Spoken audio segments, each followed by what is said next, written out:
Welcome students.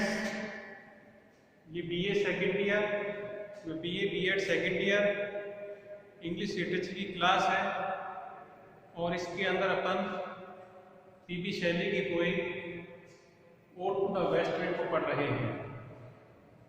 Odd to the west wind के अंदर सबसे पहले अपन ने इसके पोइट के बारे में पढ़ा था जिसका नाम पीबी शैली है।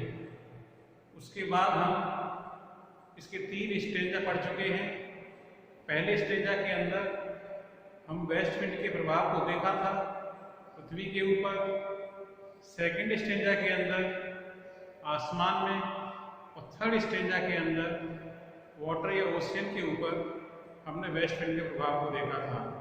अब हम तीनों प्रभावों को देख चुके हैं। इन तीनों प्रभावों के अंदर पोइट ने बेसिकली वेस्ट विंड की जो पावर जो है उसको प्रकट करने की कोशिश की है। पोइट इन तीनों चीज़ों के प्रभाव पर जो वेस्ट विंड का है उसके माध्यम से बताना चाहता है कि वेस्ट विंड जो है एक शक्तिशाली विंड है, एक पावरफुल विंड है। ये वाइल्ड है क्योंकि इसको कोई कंट्रोल नहीं कर सकता है। और पोइट जो है अब अगले 2 स्टेंजा के अंदर जो बचे हुए हैं, सबसे पहले हम इसका 4th स्टेंजा पढ़ेंगे जिसके अंदर किस तरह पोइट जो है अपनी खुद की तुलना वेस्ट विंड से करता है। सबको पता है, हमने 3 स्टेंजा पढ़ लिए हैं, वेस्ट विंड कितनी पावरफुल है हमने पढ़ लिया है। अब पोइट जो है 4थे स्टेंजा के अंदर अपने आप को पूरी तरह खुद की भावनाएं प्रकट कर रहा है। उसकी खुद की पर्सनल जो इमोशंस हैं, उसकी फीलिंग जो हैं वो क्या हैं, ये हम 4th स्टेंजा के अंदर देखेंगे। पोइट इस 4th स्टेंजा के अंदर अपनी तुलना वेस्ट विंड से करना चाहता है। वो चाहता है कि मैं वेस्ट विंड जैसा बन जाऊं, बिल्कुल जिस तरह वेस्ट विंड फ्री है, जिसको कोई कंट्रोल नहीं कर सकता, ऐसा ही मैं पोइट जो है बनना चाहता है। कैसे बनना चाहता है ये हम line by line 4th stanza के अंदर पढ़ेंगे। मैंने 4th स्टेंजा लिख दिया है बोर्ड के ऊपर ताकि मुझे ध्यान रहे। ये 4था स्टेंजा है ओड टू द विंड नामक पोएम का। तो इसकी पहली लाइन जो है ये है, if I were a dead leaves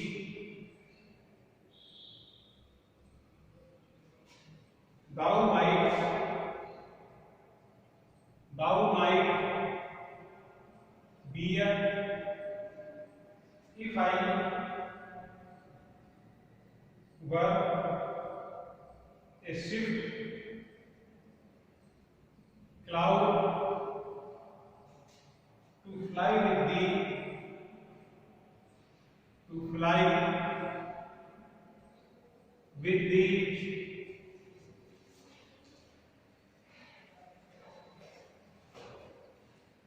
A wave to pant beneath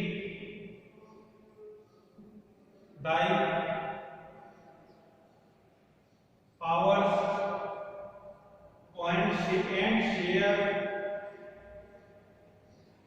and share the impulse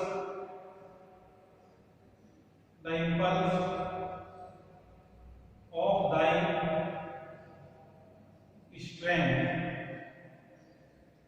strength only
question के रूप में बेसिकली यही लाइनें आती हैं। If I were a dead leaf down, down किसके लिए आया है? वेस्ट विंड के लिए आया है। बियर का मतलब कैरी ले जाना।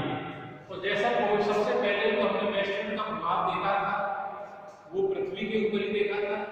तो पहली लाइन पृथ्वी से ही रिलेटेड है, क्योंकि डेड लीफ कहां पर होता है? पृथ्वी पर ही होता है। तो कह रहा है if I were a dead leaf, यदि मैं सूखा पत्ता होता, दाउ माइट बियर, तो मैं भी तुम्हारे साथ चल पड़ता। कहने का मतलब ये है, यदि पोइट जो एक सूखा पत्ता होता तो वेस्ट विंड जो है उसको अपने साथ ले जाती। इस लाइन का मतलब ये है, पोइट जो है एक सूखा पत्ता बनना चाहता है ताकि वो वेस्ट विंड के साथ उड़ सके। वेस्ट विंड के साथ वो जाना चाहता है, वो इस समाज में रहना नहीं चाहता है, इस दुनिया में रहना नहीं चाहता है, वो तो वेस्ट विंड के साथ उड़ना चाहता है। If I were a swift cloud, cloud कहाँ होता है? आसमान में होता है। और swift का मतलब होता है फास्ट। fly माने उड़ना, दी माने वेस्ट विंड के लिए आया है, और दी का मतलब क्या होता है? यू होता है। स्वैगी तुलना उसने आसमान से कर दी। काश में तेज बादल होता, काश में तेज बादल होता तो मैं तुम्हारे साथ आसमान में होता। कोई कह रहा है काश में एक सूखा पत्ता होता तो तुम मुझे उड़ा कर ले जाती, काश में तेज बादल होता तो मैं तुम्हारे सामने उड़ता। तो थर्ड वेव कहाँ होती है? वाटर में होती है, ओशियन में होती है। तो काश में एक वेव होता, एक लहर होता। पैंट माने टेक लेना, सांस लेना, टेक ब्रीथ। तो सांस लेना, बीनीथ माने अंडर, नीचे, दाई माने योर, आपकी। तो काश में लहर होता तुम्हारी शक्तियों के नीचे, मैं सांस लेता, शेयर करता, बांटता।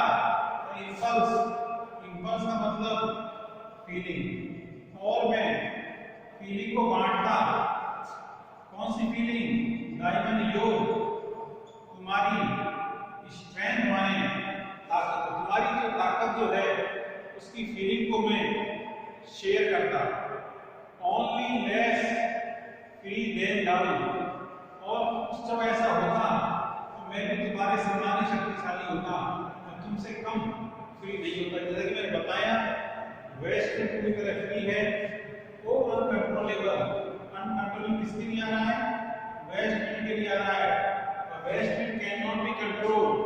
The poet wants to be just like the west wind. The poet wants that he want, काश वो एक पत्ता होता, एक बादल होता, एक लहर होता, तो वेस्ट विंड के साथ चल देता। उसे यहाँ पर रहने का कोई शौक नहीं है। तो इसे पढ़ा, आगे क्या पोएट कहना चाहता है, आगे की पंक्तियां पढ़ते हैं और देखते हैं।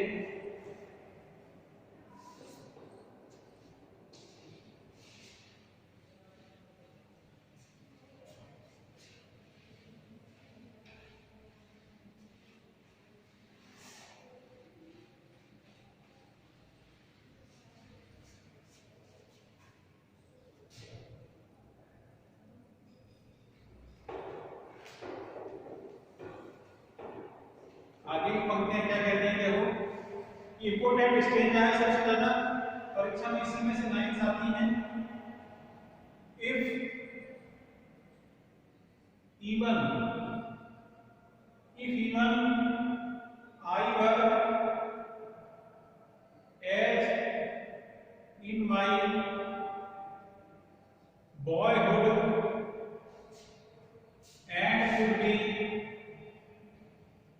and could be the comrade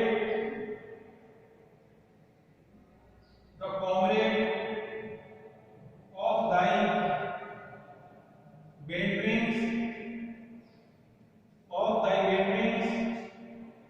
over heaven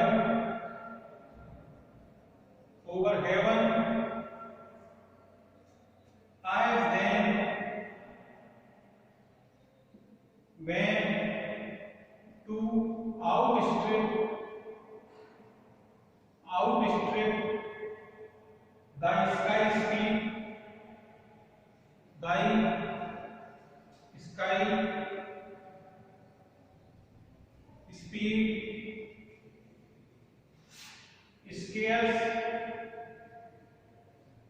scarce seen a vision,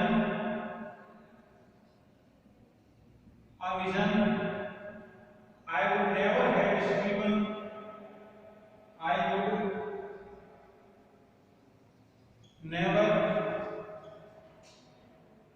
I would never have striven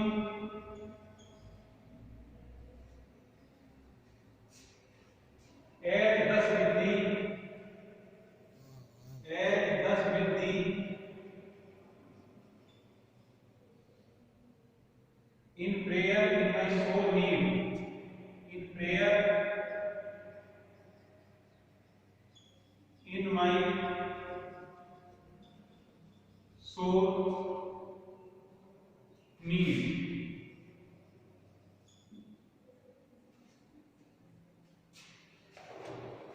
poet क्या कह रहा है, बता रहा है अपने बारे में कि वो यदि बचपन में होता तो बिल्कुल वैसा ही था जैसा वेस्टर्न है। कहने का मतलब ये है जब वो बड़ा हो गया है तो इस समाज जो है उसने उसकी भावनाओं को कुचल दिया है, लेकिन जब वो बच्चा था तो बिल्कुल वैसा ही था, फ्री था, आजाद था, किसी के बस में नहीं था, अनकंट्रोलेबल था। कोई नहीं बताना चाह रहा है even if I were in my boyhood मतलब चाइल्डहुड, यदि वो अपने बचपन में होता, यदि वो अपने बचपन में होता कुछ भी बन सकता था।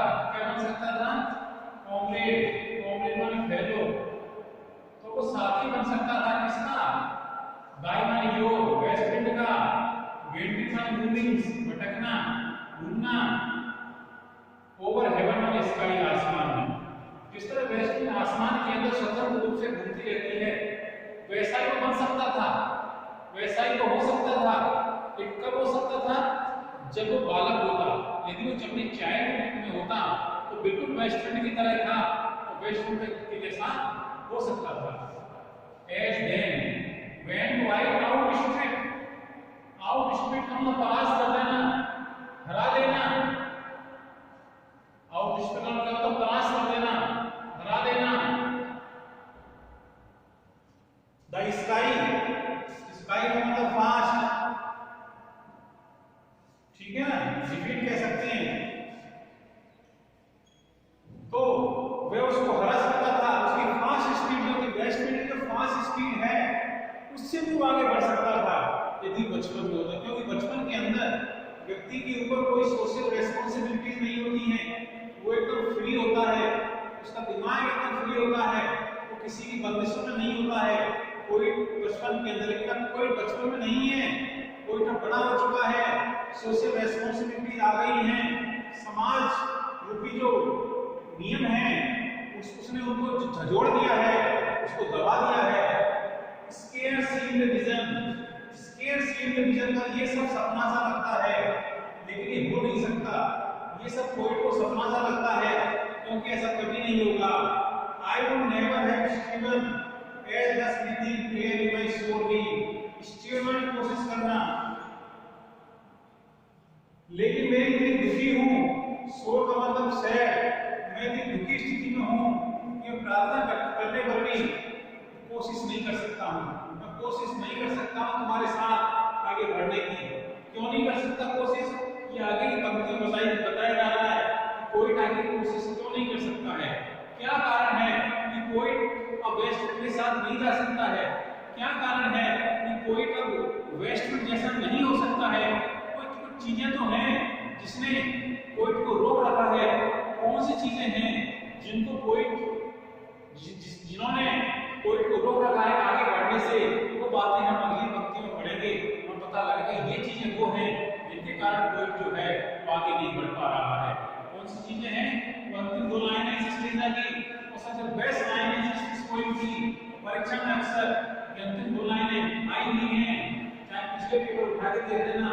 अब मैं जो दो लाइनें लिखने जा रहा हूँ ये परीक्षा में आती ही आती हैं, जिस पोएम में से यदि लाइनें आती हैं तो पॉसिबल ये दो लाइनें आती हैं जो बेहतरीन लाइन है, तो एक तरह की ये लाइनें रिजेक्ट बन चुकी हैं। अक्सर परीक्षाओं में पंक्तियों को पूछा जाता है, हर जगह पूछा जाता है। जब भी बीबी शैली की बात होती है तो समझ लो इन दो पंक्तियों की बात अवश्य होगी। ये दो कोई लाइनें जो हैं वो ज्यादातर परीक्षा में पूछी जाती हैं। तो ये क्या है देखो, I fall upon the thorns of life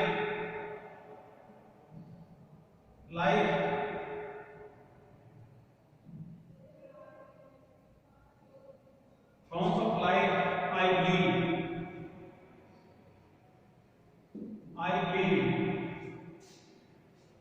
a heavy weight of hours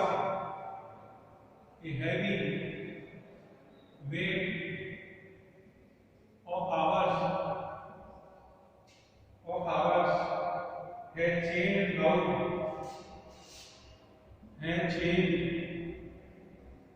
and bound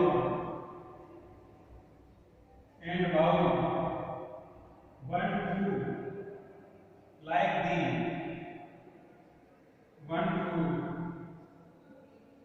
like thee, one to like thee, tameless and swift and proud, tameless, swift and proud। ये देख के लाइन अंतिम लाइन है, बेहतरीन line है। Exam में अक्सर इन पंक्तियों को पूछा जाता है। पंक्ति क्या कह रही है? आई फॉल, कोई आगे क्यों नहीं बढ़ सकता है, कोई वेस्ट विंड के साथ क्यों नहीं आ सकता है? इसका कारण क्या है? आई फॉल, मैं तो गिरा हुआ हूँ, थॉर्न्स माने कांटे, और मैं तो जीवन रूपी कांटों पर गिरा हुआ हूँ। आई ब्लीड, खून बह रहा है मेरे अंदर से, तो खून बह रहा है। कहने का मतलब ये है समाज के जो विचार जो हैं, समाज की जो आइडिया जो हैं, उनके ऊपर जो पुराने विचार जो हैं उनसे वो बंधा हुआ है। हेवी वेट ऑफ आवर्स, ये हेवी वेट ऑफ आवर्स का मतलब टाइम, समय नहीं। चेन एंड बाउंड का मतलब जंजीरों में जकड़ देना। टाइम ने उसको जंजीरों में जकड़ दिया है, समय ने उसको बांध दिया है एकदम। तो कोई भी कहना चाह रहा है कि समाज के विचार जो हैं, समाज की जो कन्वेंशंस ट्रेडिशंस हैं, इन्होंने कोई को तोड़ के रख दिया है, झुका दिया है। वन टू लाइक दी किसके लिए? वेस्ट विंड के लिए। तो कोई कहना चाहता है कि मैं बिल्कुल तुम्हारी तरह था। कैसा था? टेमलेस था। टेमलेस का मतलब फ्री, किसी की जंजीरों में नहीं। शिफ्ट माने फास्ट, और प्राउड माने गर्व से परिपूर्ण था। तो कोई भी पंक्ति को कहना चाह रहा है कि कोई बिल्कुल वेस्ट विंड की तरह ही था, टेमलेस था, फ्री था, शिफ्ट तेज था, प्राउड था। तो इन पंक्तियों के अंदर हमने पढ़ा किस तरह कोई जो है अपनी तुलना वेस्ट विंड से कर रहा है, और किस तरह वेस्ट विंड की तरह कोई करना चाहता है, लेकिन समाज के विचारों के द्वारा उसको रोक दिया गया है, आगे बढ़ने से उसे रोक दिया गया है। टाइम इसको आगे बढ़ने नहीं दे रहा है। यही बात हमने स्टेज में पढ़ी है। एक स्टेज और बचा है, इसको अपन कल पढ़ेंगे। उसके बाद ये पोएम जो है वो समाप्त हो जाएगी। इस पोएम को एक बार और पढ़ लें ताकि आपके दिमाग में बात बैठ जाए। Thank you for this class. Okay.